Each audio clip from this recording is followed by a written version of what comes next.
जगदम्बे मात की जय। दुर्गा सप्तशती पहला अध्याय। मेघा ऋषि का राजा सुरथ और समाधि को भगवती की महिमा बताते हुए मधु कैटभ वध का प्रसंग सुनाना। विनियोग। ओम। प्रथम चरित्र के ब्रह्मा ऋषि, महाकाली देवता, गायत्री छंद, नंदा शक्ति, रक्तदंतिका बीज, अग्नि तत्व और ऋग्वेद स्वरूप हैं। श्री महाकाली देवता की प्रसन्नता के लिए प्रथम चरित्र के जप में विनोद किया जाता है।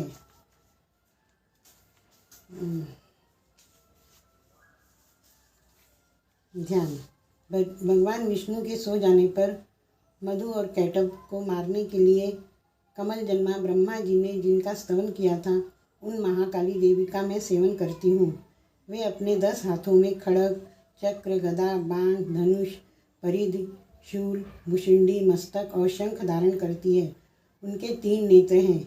वे समस्त अंगों में दिव्य आभूषणों से विभूषित हैं। उनके शरीर की कांति नीलमणि के समान है तथा वे 10 मुख और 10 पैरों से युक्त हैं।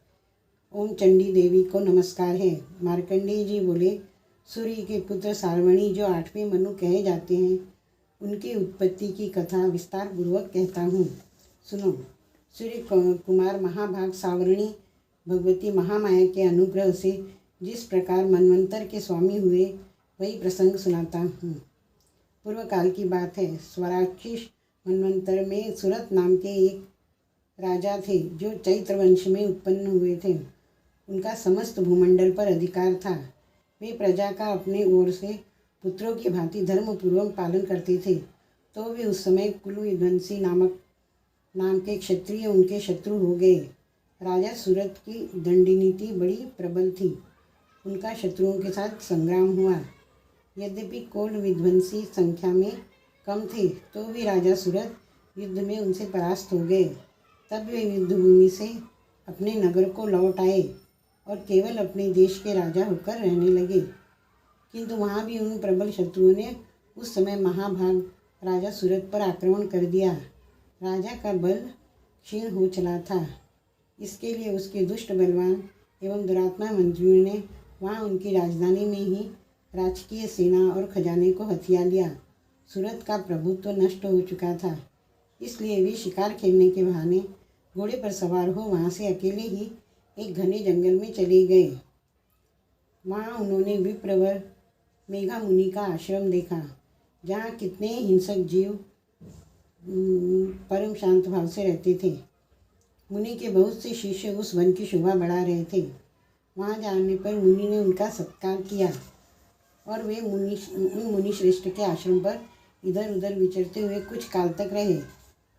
फिर ममता से आकृष्ट चित्त होकर वहाँ इस प्रकार चिंता करने लगे, पूर्व काल में मेरे पूर्वजों ने जिसका पालन किया था, वही नगर आज मुझसे रहित है।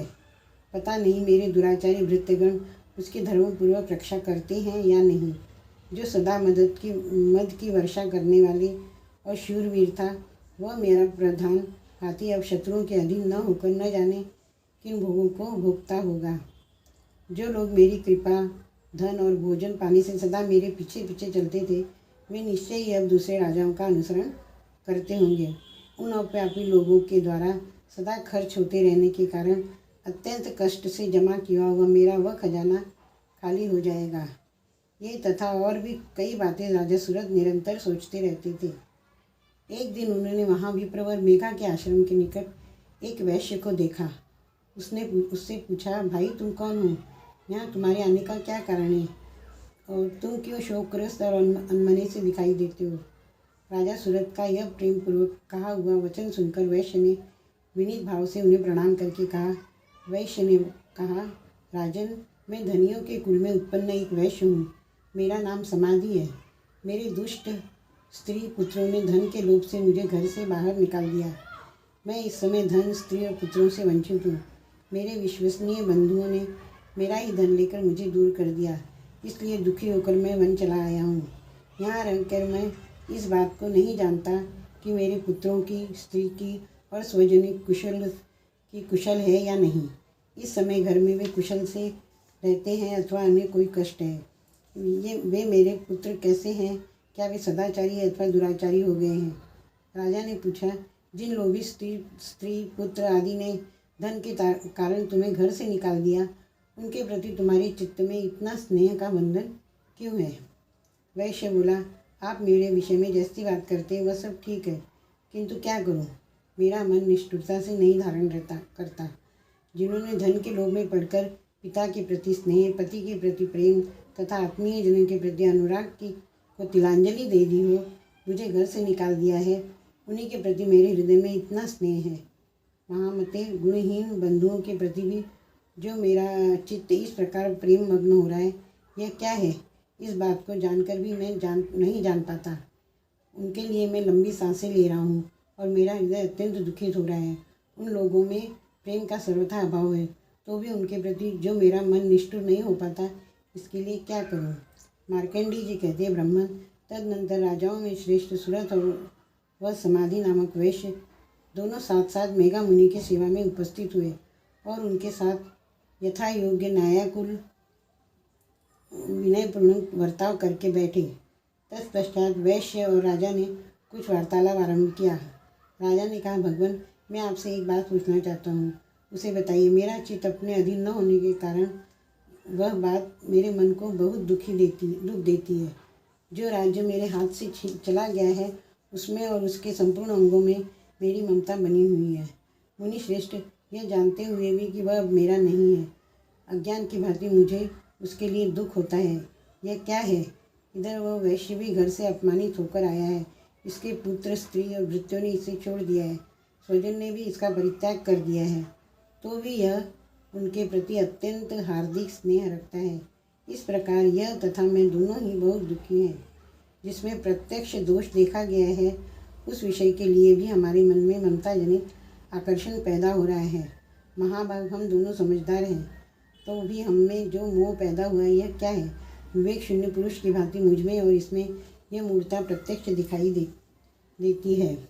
ऋषि बोले, महाभाग, विषय मार्ग का ज्ञान सब जीवों का है, इसी प्रकार विषय भी सबके लिए अलग अलग है। कुछ प्राणी दिन में नहीं देखते और दूसरे रात में नहीं देखते, तथा कुछ जीव ऐसे हैं जो दिन और रात्रि में बराबर देखते हैं। यह ठीक है कि मनुष्य समझदार होते हैं, किंतु केवल वे ही ऐसे नहीं होते। पशु, पक्षी और मृग आदि सभी प्राणी समझदार होते हैं। मनुष्यों की समझ भी वैसी ही होती है जैसे उन मृग और पक्षियों की होती है, तथा जैसे मनुष्यों की होती है वैसे उन मृग और पक्षी आदि की होती है। यह तथा अन्य बातें भी प्रायः दोनों में समान ही है। समझ होने पर भी इन पक्षियों को तो देखो, ये स्वयं भूख से पीड़ित होते हुए भी मोहवश बच्चों की चोंच में कितने चाव से अन्न के दाने डाल रहे हैं। नरश्रेष्ठ, क्या तुम नहीं देखते कि मनुष्य समझदार होते हुए भी लोभवश अपने किए हुए उपकार का बदला पाने के लिए पुत्रों की अभिलाषा करते हैं। यद्यपि उन सब में समझ की कमी नहीं है, तथापि वे संसार की स्थिति बनाए रखने वाले भगवती महामाया के प्रभाव द्वारा ममता में भंवर से युक्त मोह के गहरे गर्त में गिराए गए हैं। इसलिए इसमें आश्चर्य नहीं करना चाहिए। जगदीश्वर भगवान विष्णु की योग निद्रा रूप जो भगवती महामाया है, उन्हीं से यह जगत मोहित हो रहा है। वे भगवती महामाया देवी ज्ञानियों के भी चित्त को बलपूर्वक खींचकर मोह में डाल देती हैं। वे ही इस संपूर्ण चराचर जगत की सृष्टि करती हैं, तथा वे ही प्रसन्न होने पर मनुष्यों को मुक्ति के लिए वरदान देती हैं। वे ही पराविद्या, संसार बंधन और मोक्ष की हेतुभूता सनातनी देवी तथा संपूर्ण ईश्वरों को भी अधीश्वरी है। राजन ने पूछा, भगवान, जिन्हें आप महामाया कहते हैं, वे देवी कौन है? ब्राह्मण, उनका आविर्भाव कैसे हुआ तथा उनके चरित्र कौन कौन है? ब्रह्मवेत्ताओं में श्रेष्ठ महर्षि उन देवी का जैसा प्रभाव हो, जैसा स्वरूप हो, जिस प्रकार प्रादुर्भाव हुआ हो, वह सब मैं आपके मुख से सुनना चाहता हूँ। ऋषि बोले, राजन, वास्तव में तो वे देवी नित्य स्वरूपा ही है। संपूर्ण जगत उन्हीं का रूप है तथा उन्होंने समस्त विश्व को व्याप्त कर रखा है, तथापि उनका प्राकट्य अनेक प्रकार से होता है। वह मुझसे सुनो। यद्यपि वे नित्य और अजन्मा हैं, तथापि जब देवताओं का कार्य सिद्ध करने के लिए प्रकट होती है, उस समय लोक में उत्पन्न हुई कहलाती हैं।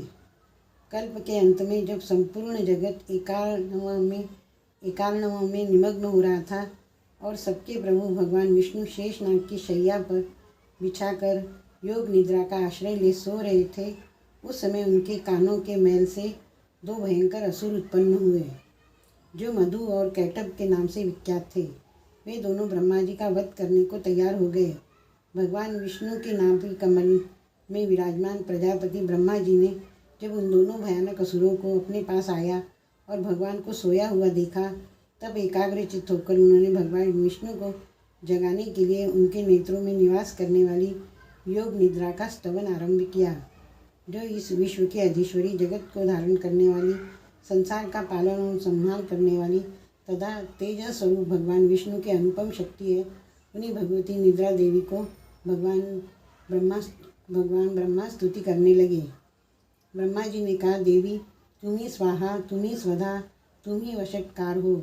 स्वर भी तुम्हारे स्वरूप हैं। तुम ही जीवनदायिनी सुधा हो।